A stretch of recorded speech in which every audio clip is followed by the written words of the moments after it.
വിവോയുടെ Vivo V30 Pro എന്ന പുതിയൊരു smart phone launch ചെയ്യാൻ പോകുന്നുണ്ട്.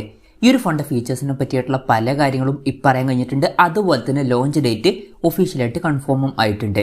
ഈ ഒരു വീഡിയോയിൽ നമ്മൾ നോക്കാൻ പോകുന്നത് വിവോ V30 Pro 5G എന്ന സ്മാർട്ട് ഫോണിനെ പറ്റിയിട്ടാണ്.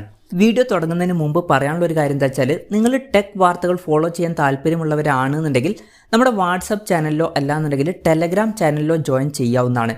താഴെ ഡിസ്ക്രിപ്ഷനിലും അതുപോലെ തന്നെ കമൻറ്റ് ബോക്സിലും നമ്മുടെ വാട്സപ്പ് ചാനലിൻ്റെയും അതുപോലെ തന്നെ ടെലഗ്രാം ചാനലിൻ്റെയൊക്കെ ലിങ്കും കാര്യങ്ങളൊക്കെ കൊടുക്കുന്നുണ്ട്. അവിടെ റെഗുലർ ആയിട്ടുള്ള ടെക് അപ്ഡേറ്റ്സും കാര്യങ്ങളൊക്കെ ലഭിക്കുന്നതായിരിക്കും. ആദ്യം നമ്മൾ ഫീച്ചേഴ്സും കാര്യങ്ങളൊക്കെ നോക്കുകയാണെന്നുണ്ടെങ്കിൽ വിവോ V30 Proയിൽ 6.78 ഇഞ്ചിൻ്റെ 1.5K ഡിസ്പ്ലേ വരുന്നതായിരിക്കും. ഫുൾ HD റെസൊല്യൂഷനേക്കാളും ബെറ്റർ ആയിട്ടുള്ള റെസൊല്യൂഷനും കാര്യങ്ങളൊക്കെ ഇതിൽ വന്നേക്കാം. AMOLED ഡിസ്പ്ലേയും കാര്യങ്ങളൊക്കെ വരുന്നതായിരിക്കും. പിന്നെ ഡിസ്പ്ലേയിൽ 120 Hz റിഫ്രഷ് റേറ്റ് സപ്പോർട്ട് ചെയ്തേക്കാം. പഞ്ചോൾ ഡിസൈൻ ആയിരിക്കും ഈ ഫോണിൽ വരിക. പഞ്ചോൾ വരിക ടോപ്പ് സെൻറ്റർ ഭാഗത്തായിട്ടായിരിക്കും. പിന്നെ എടുത്തു പറയേണ്ട ഒരു കാര്യം, കർവ്ഡ് ആയിട്ടുള്ള ഡിസ്പ്ലേയും കാര്യങ്ങളൊക്കെ ഇതിൽ വരുന്നതായിരിക്കും. ഫോണിൻ്റെ പീക്ക് ബ്രൈറ്റ്നസ് വരിക 2800 nits ആയിരിക്കും.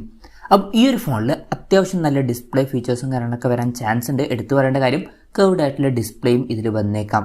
ഇൻ ഡിസ്പ്ലേ ഫിംഗർ പ്രിന്റ് സെൻസറും കാര്യങ്ങളൊക്കെ ഇതിൽ വരുന്നതായിരിക്കും. ഫോണിൻ്റെ വെയിറ്റ് വരിക 188 ഗ്രാം ആയിരിക്കും. തിക്നെസ് വരിക 7.5 mm ആയിരിക്കും. പിന്നെ IP54 റേറ്റിംഗും കാര്യങ്ങളൊക്കെ ഇതിൽ സപ്പോർട്ട് ചെയ്തേക്കാം. പ്രോസസ്സറിൻ്റെ കാര്യത്തിലോട്ട് വരികയാണെന്നുണ്ടെങ്കിൽ MediaTek Dimensity 8200 എന്ന പ്രോസസ്സറുമായിട്ടായിരിക്കും ഈ ഒരു സ്മാർട്ട് ഫോൺ വരിക. ഇത് അത്യാവശ്യം തരക്കേടില്ലാത്ത നല്ലൊരു 5G പ്രോസസ്സറാണ്. 5G സപ്പോർട്ടും കാര്യങ്ങളൊക്കെ ഇതിൽ വരുന്നതായിരിക്കും. പിന്നെ ഈ ഒരു ഫോണിൽ 12 GB റാം വരെയും അതുപോലെ തന്നെ 512 GB ഇന്റേണൽ വരെയും വന്നേക്കാം. വേറെയും വെർഷൻസ് മിക്കവാറും ലോഞ്ച് ചെയ്യുന്നതായിരിക്കും. LPDDR5Xന്റെ റാമും UFS 3.1 സ്റ്റോറേജ് ടൈപ്പും ഇതിൽ വരുന്നതായിരിക്കും. പിന്നെ NFC എന്നുള്ള ഫീച്ചർ ഇതിൽ സപ്പോർട്ട് ചെയ്യുന്നതായിരിക്കും. ആൻഡ്രോയിഡ് 14 ബേസ് ആയിട്ടുള്ള സോഫ്റ്റ്വെയറുമായിട്ടായിരിക്കും ഈ ഒരു സ്മാർട്ട് ഫോൺ വരിക. ക്യാമറയുടെ കാര്യം പറയുകയാണെന്നുണ്ടെങ്കിൽ ഫോണിൻ്റെ പിന്നിൽ ട്രിപ്പിൾ ക്യാമറ സെറ്റപ്പ് വരാനാണ് സാധ്യത. 50 MP മെയിൻ ക്യാമറ സെൻസർ ആയിരിക്കും ഈ ഫോണിൽ വരിക. പിന്നെ 50 MP അൾട്രാ വൈഡ് ആംഗിൾ ലെൻസും അതുപോലെ തന്നെ 50 MP ഒരു ടെലിഫോട്ടോ ലെൻസും ഇതിൽ വരുന്നതായിരിക്കും. പിന്നെ ഫ്രണ്ടിലും 50 MP സെൽഫി ക്യാമറ വരാനാണ് സാധ്യത. ഇത് മാത്രമല്ല, അവർ സൂയിസുമായിട്ട് പാർട്ട്ണർഷിപ്പ് ചെയ്യുന്നതായിരിക്കും ഈ ഒരു ഫോണിന് വേണ്ടിയിട്ട്. അപ്പം ഓൺ പേപ്പർ വളരെ മികച്ചൊരു ക്യാമറ സ്പെസിഫിക്കേഷനും കാര്യങ്ങളൊക്കെ ഈ ഫോണിൽ വന്നേക്കാം.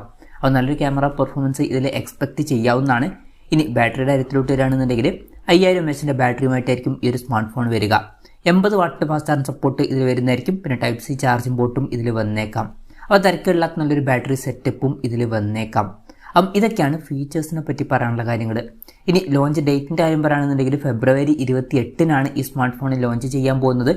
പക്ഷേ ആ ഒരു ദിവസം ഇന്ത്യൻ മാർക്കറ്റിലല്ല ഈ ഫോൺ ലോഞ്ച് ചെയ്യാൻ പോകുന്നത്. ആ ഒരു ദിവസം തായ്ലാൻഡിൽ ഈ ഫോൺ ലോഞ്ച് ചെയ്യുമെന്നുള്ള കാര്യം ഇപ്പോൾ കൺഫേം ആയിട്ടുണ്ട്. പക്ഷേ ഇന്ത്യയിലെ ലോഞ്ച് ഡേറ്റ് ഇതുവരെ കൺഫേം ആയിട്ടില്ല. എന്നാലും അടുത്ത് തന്നെ ഈ സ്മാർട്ട് ഫോൺ ഇന്ത്യൻ മാർക്കറ്റിൽ ലോഞ്ച് ചെയ്യാൻ സാധ്യതയുണ്ട്. എന്തായാലും ഇന്ത്യയിലെ ലോഞ്ച് ഡേറ്റിനെ പറ്റിയിട്ടുള്ള ന്യൂസുകളൊക്കെ വരുമ്പം അതിനെ പറ്റിയിട്ടുള്ള വീഡിയോസൊക്കെ നമ്മൾ ചെയ്യുന്നതായിരിക്കും. അപ്പം അതുപോലുള്ള വീഡിയോസ് കാണാൻ താല്പര്യമുണ്ടെന്നുണ്ടെങ്കിൽ ഈ ചാനലും സബ്സ്ക്രൈബ് ചെയ്യാവുന്നതാണ്. വിലയുടെ കാര്യം പറയുകയാണെന്നുണ്ടെങ്കിൽ അതിനെ പറ്റിയിട്ടുള്ള ന്യൂസുകളൊന്നും ഇപ്പം പുറത്ത് വന്നിട്ടില്ല. എന്നാലും നമ്മുടെ എക്സ്പെക്ടേഷൻ പറയുകയാണെന്നുണ്ടെങ്കിൽ ഇതൊരു ഓഫ്ലൈൻ ഫോണായിട്ടായിരിക്കും ലോഞ്ച് ചെയ്യുക. അതുകൊണ്ട് തന്നെ വളരെ മികച്ചൊരു പ്രൈസിങ് നമുക്ക് എക്സ്പെക്ട് ചെയ്യാൻ പറ്റില്ല. എന്നാലും ഈ ഒരു ഫോണ് ഒരു 40,000 45,000 അല്ലാന്നുണ്ടെങ്കിൽ ഒരു 50,000 രൂപ പ്രൈസ് റേഞ്ചിലൊക്കെ ആയിട്ട് ഇന്ത്യൻ മാർക്കറ്റിൽ ലോഞ്ച് ചെയ്തേക്കാം. കൺഫർമേഷൻസ് ഒന്നുമില്ല, ജസ്റ്റ് നമ്മുടെ എക്സ്പെക്ടേഷൻ പറഞ്ഞു എന്നേ ഉള്ളൂ. എന്തായാലും വിവോയുടെ വിവോ V30 Pro എന്ന പുതിയൊരു സ്മാർട്ട് ഫോൺ ലോഞ്ച് ചെയ്യാൻ പോകുന്നുണ്ട്. ഈ ഒരു ഫോണിനെ പറ്റിയിട്ടുള്ള നിങ്ങളുടെ അഭിപ്രായം ജസ്റ്റ് ഒന്ന് കമൻറ്റ് ചെയ്യുക. അതുപോലെ തന്നെ ഈ ഒരു സ്മാർട്ട് ഫോൺ ഇന്ത്യൻ മാർക്കറ്റിൽ നിങ്ങൾ ഏത് പ്രൈസിങ്ങിലാണ് എക്സ്പെക്ട് ചെയ്യുന്നത് എന്നുള്ള കാര്യം കൂടി ജസ്റ്റ് ഒന്ന് കമൻറ്റ് ചെയ്യുക.